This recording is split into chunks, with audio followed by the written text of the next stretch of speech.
मैं अपनी बात की शुरुआत हमारे राष्ट्रपिता महात्मा गांधी जी के एक जीवंत कथन से करना चाहती हूँ, जो आज भी सार्थक है। किसी राष्ट्र की महानता और उसकी नैतिक उन्नति का अंदाज़ा हम वहाँ के पशुओं के साथ होने वाले व्यवहार से लगा सकते हैं। भारत की अर्थव्यवस्था के लगभग 70 से 80% आबादी पशुपालन और कृषि पर निर्भर करती है। केंद्रीय बजट 24-25 में पशुपालन एवं मत्स्य पालन में लगभग 7,138 करोड़ के बजट का प्रावधान रखा गया है, जिसमें पशुधन स्वास्थ्य एवं रोग नियंत्रण कार्यक्रम के लिए 24-25 में 2,465 करोड़ आवंटित किए गए।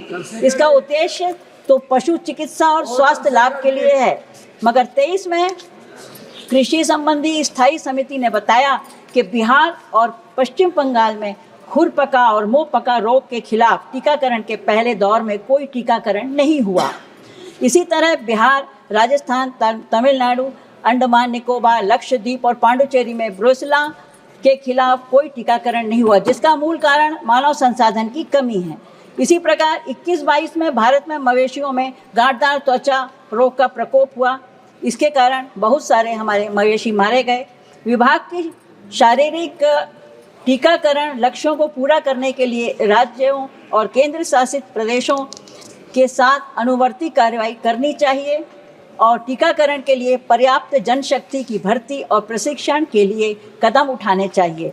विभाग ने 24-25 में राष्ट्रीय गोकुल मिशन के तहत 700 करोड़ रुपए खर्च करने का बजट रखा है, जो 23-24 से संशोधित अनुमानों की तुलना में 19% कम है, जो लक्ष्य प्राप्ति के लिए काफ़ी नहीं है। भारतीय गोवंश के विकास के लिए असिस्टेड रिप्रोडक्टिव टेक्नोलॉजी का विकास एवं उपयोग देश के हर राज्य में किया जाना चाहिए। वर्तमान में ये मध्य प्रदेश, उत्तर प्रदेश और उत्तराखंड में ही है। यही एम्ब्रियो ट्रांसफ़र टेक्नोलॉजी और मल्टीपल ओवल्यूशन ट्रांसफ़र टेक्नोलॉजी का विकास एवं प्रसार हो। ये भारतीय गोवंश की नस्ल सुधार करने की उसमें गति मिलेगी। जिस प्रकार ब्राज़ील में भारतीय गिर गाय की मिल्किंग क्षमता 40 से 50 लीटर कर ली गई है और भारत में अब तक नहीं हुई है। इन विट्रो फर्टिलाइजेशन का अधिक से अधिक उपयोग होना चाहिए व सेक्स सॉर्टेड सीमेन लैब्स को विकसित होना चाहिए।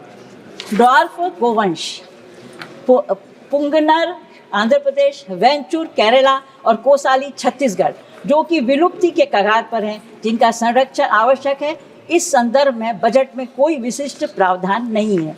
देश में पशु चिकित्सालयों की स्थिति कुछ बेहतर नहीं है। ऐसे समस्त पशु चिकित्सालयों का उन्नयन, चिकित्सकों की नियुक्ति के साथ साथ पर्याप्त दवाइयाँ और संसाधन को लेकर सरकार को गंभीरता से ध्यान देने की आवश्यकता है। भारत का वैश्विक दूध उत्पादन 25% का हिस्सा है। 16-17 में और 22-23 के बीच भारत का दूध उत्पादन 5.7% की वार्षिक दर से बढ़ा। हालांकि दूध उत्पादन में साल दर साल वृद्धि 18-19 में 6.4 तक हुई, इससे घट करके 22-23 में 3.8 हो गई, जिससे प्रतीत होता है कि पशु आहार की गुणवत्ता और उत्पादन क्षमता में कमी आई। इस पर सरकार को विशेष ध्यान देना चाहिए। सर 7 मिनट 8 मिनट तो दीजिए कम से कम। इस पर सरकार को विशेष ध्यान देने की आवश्यकता है। विभाग के आंकड़ों के अनुसार 23-24 में भारत ने 13,261 करोड़ के पशुधन उत्पादों का आयात किया, जिसमें लगभग आधा एनिमल फोडर और फीड का था। यानी पशु आहार के लिए सरकार दूसरे देशों पर निर्भर है, जिसकी गुणवत्ता भी कम है।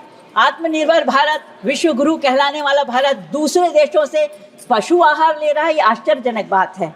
सरकार को चाहिए कि पशुपालकों को सही दर से उचित गुणवत्ता का पशु आहार, चारा और दाना उपलब्ध कराना जाना चाहिए, जिसकी पूर्ति में वो अभी असमर्थ है।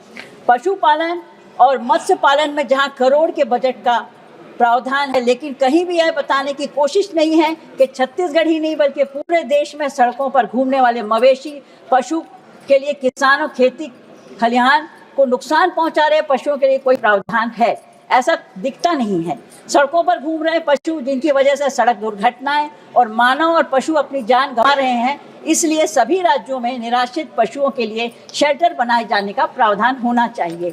मैं आपको बताना चाहती हूँ कि छत्तीसगढ़ में जब हमारी सरकार थी, पशुपालन में और उनको संरक्षण देने के लिए गौठान बनवाए गए थे, लेकिन सरकार बदलते ही बंद हो गए। इसके अलावा आए दिन गौवंशों की तस्करी और उन्हें बेचना और कंपनियों में चंदा लेना, ये विचलित करती है हमारे मन को। गौवंश की रक्षा के लिए सरकार भले ही बड़े बड़े दावे करे, लेकिन जमीनी हकीकत इन मामलों से बयान होती है। मेरा आग्रह है कि कानून की कठोरता का पालन किया जाए। वर्ष 22-23 में भारत दुनिया में तीसरा बड़ा मछली उत्पादक था और वैश्विक उत्पादन में इसकी हिस्सेदारी 8% थी। माननीय सदस्य साहब समाप्त कीजिए प्लीज। सर 2 मिनट दीजिए सर। समिति ने 2022 में कहा कि प्रधानमंत्री मत्स्य योजना का पुनर्मूल्यांकन करने की आवश्यकता है, क्योंकि 22-23 में केवल 52 हेक्टेयर भूमि खारे पानी की जलीय कृषि के अंतर्गत थी, जबकि 1300 हेक्टेयर का इसमें लक्ष्य था।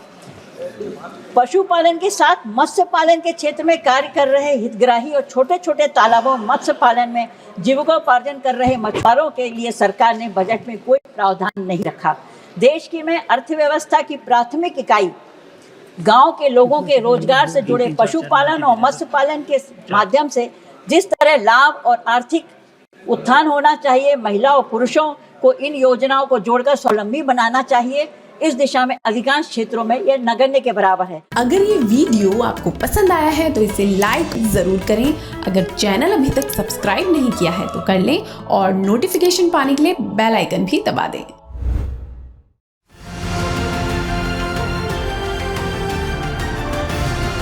किसान तक खाना है तो उगाना है, किसान तक खाना है तो उगाना है, किसान तक खाना है तो उगाना है, किसान तक खाना है तो उगाना है, किसान तक खाना है तो उगाना है, किसान तक खाना है तो उगाना है।